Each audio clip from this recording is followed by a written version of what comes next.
Untuk saat ini pasti ada peningkatan, pasti lebih baik untuk saat ini dengan adanya publikasi, dengan adanya media yang sudah mulai saya meng-up nih sedikit banyaknya tentang olahraga disabilitas. Walaupun mungkin tidak bisa dipungkiri tapi tetap belum berimbang. Tapi sudah sangat baik sih peningkatannya. Yang saya harap ya ke depannya kita bisa berimbang dengan olahraga yang non disabilitas.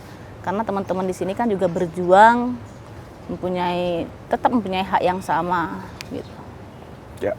Nah, kalau sempat diceritain gitu kalian nih, ada gak sih curhat-curhatan dari mungkin sesama teman-teman dari daerah gitu, mungkin junior-junior dari kalian nih yang sempat curhat, Kak, kesulitannya apa sih mereka gitu kalau yang dihadapi di lapangan, bukan cuma di lapangan gitu, mungkin di sini NPC udah memberikan wadah yang baik, atau mungkin tiap daerah juga udah melatih dengan baik, tapi mungkin dari luar gitu, dari lingkungan luar. Ya, jadi kalau NPC-nya sendiri sudah memfasilitasi dengan baik, tapi mungkin kan support dukungan dari orang-orang sekitar, seperti contohnya itu fasilitas olahraga. Oke, di NPC Indonesia Pusat yang di Solo kita semua sudah akses, tapi untuk di daerah-daerah sendiri untuk mendapatkan tempat latihan yang layak dan akses itu masih sangat sulit. Contohnya teman-teman kita yang kursi roda itu masih harus mengangkat rodanya untuk masuk ke gedung atau masuk ke gor, sedangkan yang seharusnya kan setiap fasilitas itu udah harus ada tangga dan ada akses untuk teman-teman disabilitas, dan itu kan keadilan ya. Menurut saya itu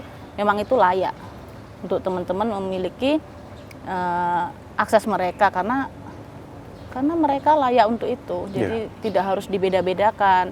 Bagaimana dan support orang sekitar tadi, bagaimana mereka mendukung atau tidak memandang rendah teman-teman yang disabilitas. Banyak spektrum, tapi sebenarnya nggak susah untuk dilakukan. Yang penting kita membuka mata, membuka pikiran kita. Dan sebenarnya kalau soal akses, apalagi kalau akses fisik gitu ya Kak, akses publik gitu, itu kan udah tertuang semua di undang-undang sebenarnya. Iya, contohnya kenapa teman-teman saya disabilitas itu mereka pengen banget kok sekolah, bahkan ada yang tunanetra itu lulusan bahasa Jerman. Ada, mereka mampu, mereka bisa.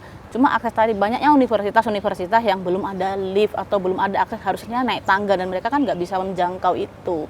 Mereka mau, teman-teman disabilitas ini mau kok untuk sekolah, untuk belajar, untuk bekerja sama dengan baik. Mereka bisa, mereka mampu.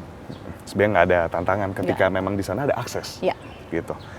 Kaliani, ini kita ngomong soal tentang perspektif masyarakat terkait dengan olahraga parah gitu.